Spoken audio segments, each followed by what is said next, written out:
perhiasan sholat adalah mengangkat tangan. Mengangkat tangan. Ya, angkat tangan dalam sholat.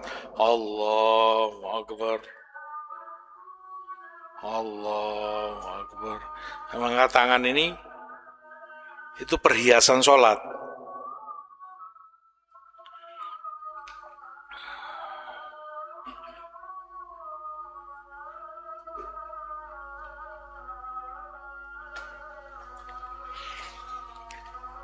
Dari situ fuqaha rahimahumullah termasuk membahas posisi tangan di dalam sholat. Di mana tanganmu ini berada?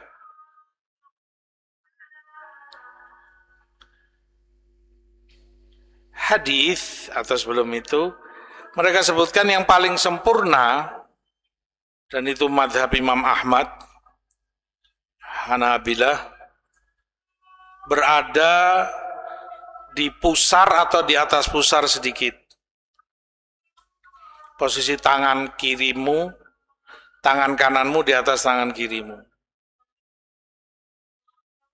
Jadi setelah kamu angkat tangan, Allahu Akbar, kamu letakkan di atas pusarmu sedikit.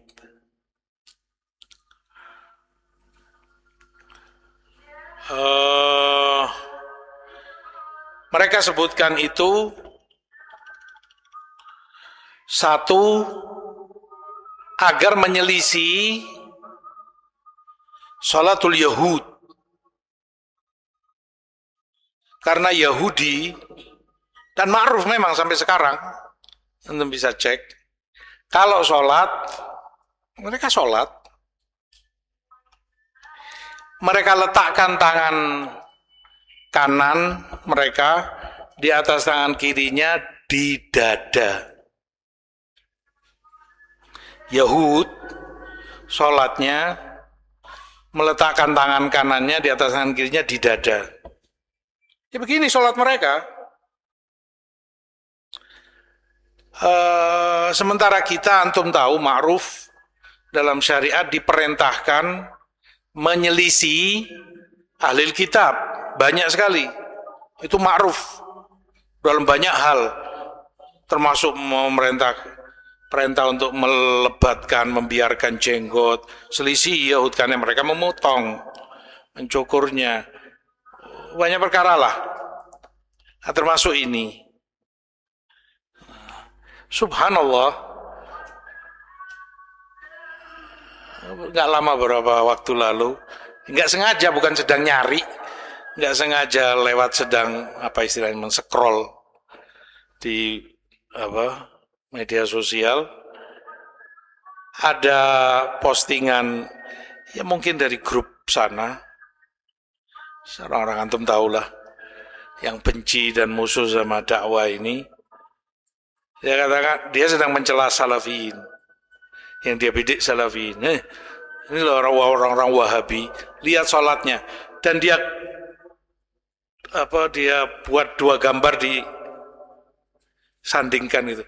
Ini Yahudi, ini Salafi, sama-sama meletakkan tangannya di dada, menyerupai Yahud sholatnya. Ya, di satu sisi ini terlepas dari mereka siapa, ada benarnya. Taib. Tinggal kembali kepada nas yang menyebutkan bahwa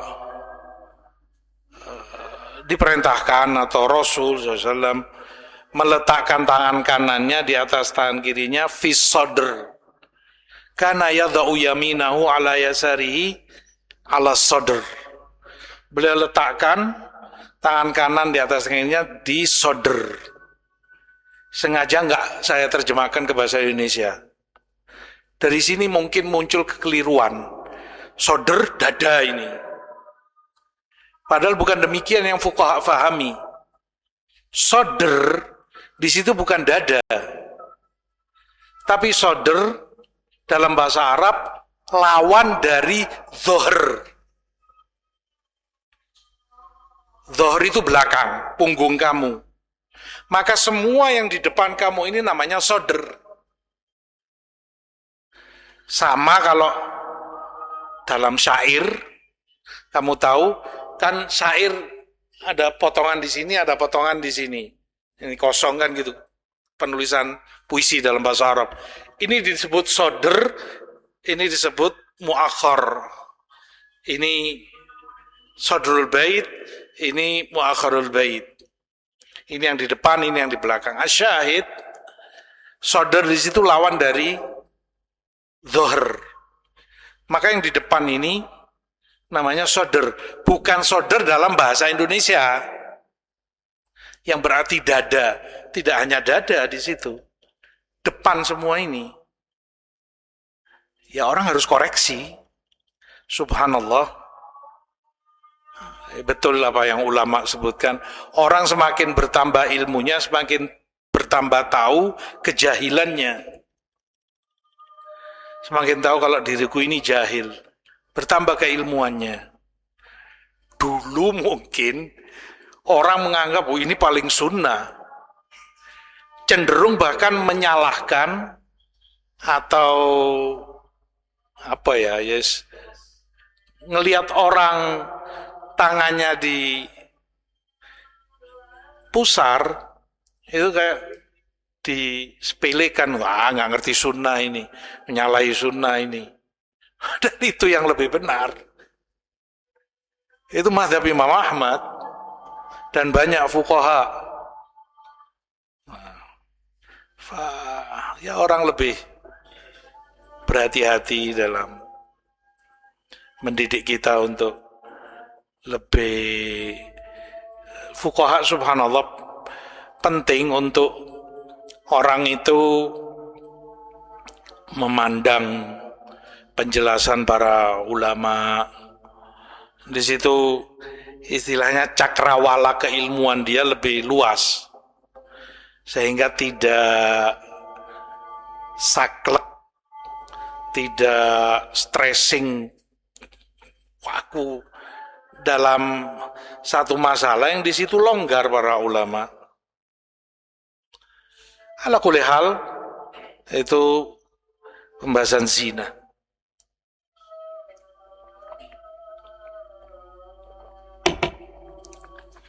Sekalian, termasuk yang perlu dikoreksi adalah taswiyatus sufuf.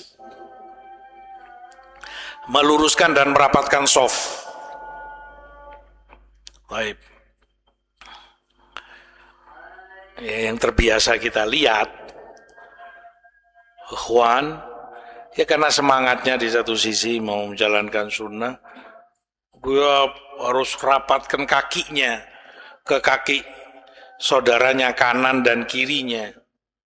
Kalaupun yang satunya di sebelahnya agak ke sana, dia kejar dengan kakinya. Sampai kamu lihat posisi dia mengkangkang. Artinya, kalau kamu lihat itu layaknya bentuk segitiga. Melebar di bawah. Dan itu nggak benar. Ada dua perkara yang perlu kamu perhatikan dalam masalah menegakkan shaf, meluruskan shaf, merapatkan shaf. Yang pertama, kamu ingat, harus kamu sadari betul, adamul idza. Jangan sampai kamu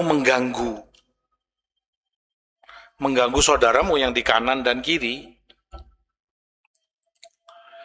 Kamu tahu merapatkan shaf sunnah, sementara mengganggu haram hukumnya. Bagaimana kamu mengamalkan sunnah, kamu melanggar yang haram? Nggak benar.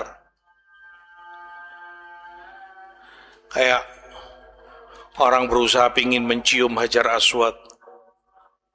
untuk melakukan itu dia mau nggak mau harus ganggu orang, nggak bisa tanpa itu untuk zaman sekarang. Yang pernah ke sana tentu paham. Dia harus berdesak-desakan, dia harus sikut kanan, sikut kiri. Kalau nggak gitu dia nggak akan bisa mendekat. Nggak mungkin sudah. Kamu dengan nyantai, kamu akan terbuang jauh. Nggak benar. Ya, hanya sekedar untuk mencoba kamu sakiti muslimin, haram hukumnya, dosa. Tapi satu itu mengganggu, nggak boleh. Dari mana kamu tahu ini mengganggu? Dia tarik kakinya dari kamu. Dia nggak mau bersentuhan dengan kamu, berarti dia terganggu. Orang macam-macam, subhanallah. Nggak ingin, ya mungkin geli atau risih atau apa, walhasil. Kalau kamu dapati dia menghindar, berarti dia terganggu. Jangan kamu kejar. Kaki kamu terus ke arah dia. Kamu mengganggu dia dalam sholatnya. Satu itu, jangan kamu ganggu. Ya, menghindar ya sudah. Yang kedua, pada dirimu sendiri. Bahwa kamu merapatkan shaf, tapi jangan sampai menyalahi sunnah dalam dirimu sendiri. Karena sunnah, posisi berdiri kamu, kaki kamu sejajar dengan bahumu. Yang jadi ukuran bahu ini, bukan kaki. Ini. Jadi kamu berdiri begini, kaki kamu yang kiri ya sejajar dengan ini, kaki kamu yang kanan sejajar dengan ini. Dengan itu kamu lurus. Karena kalau kaki kamu main, ngejer yang kanan yang kiri, akan begini nanti. Berbentuk segitiga tadi. Kamu kejar yang ini, kamu kejar yang ini. Dan itu nggak benar. Bagaimana kamu ngamalkan itu, sementara posisi kamu sendiri nggak benar. Itu perlu perhatikan. Karenanya, banyak ulama, fuqaha kita, rahimahumullah menyebutkan, merapatkan shaf dengan kerenggangan yang ringan. Ini ada kerenggangan tapi nggak seberapa parah, labas. Diperbolehkan. Dan itu fatwa Syekh Shalih Al-Fauzan, mufti. Hafizahullah ta'ala. Boleh. Dengan sedikit kelonggaran antara yang satu dengan yang lainnya. Ya, perkara-perkara gini mesti direfleksi. Orang selama ini salah urat. Kalau istilah kakinya kecekluk atau kesandung apa, ya harus diurut, direfleksi. Oh ini uratnya ini harus diluruskan, diuyal-uyal pakai minyak supaya lurus lagi. Ala kulli hal itu beberapa koreksi yang perlu diperhatikan. Wallahu ta'ala alam wa sallallahu ala nabina Muhammad walhamdulillahi rabbil alamin.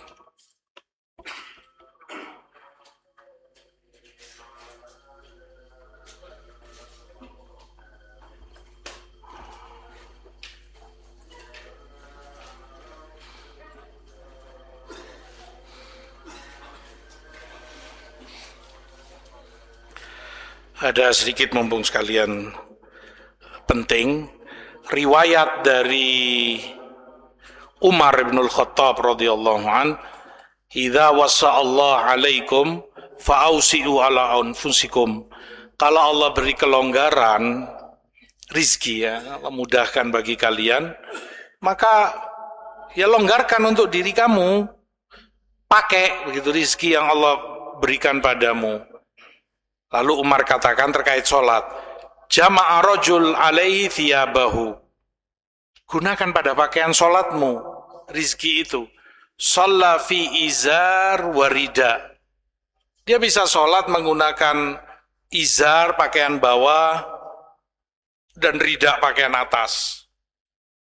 Karena di Arab ma'ruf sampai sekarang pun banyak mereka gunakan. Terutama kalau di Yaman gitu.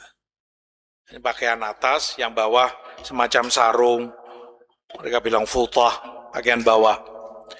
Fi izar wa komis, atau dia gunakan semacam izar, sarung di bawahnya, kemudian dia pakai gamis seperti ini. Dua pakaian.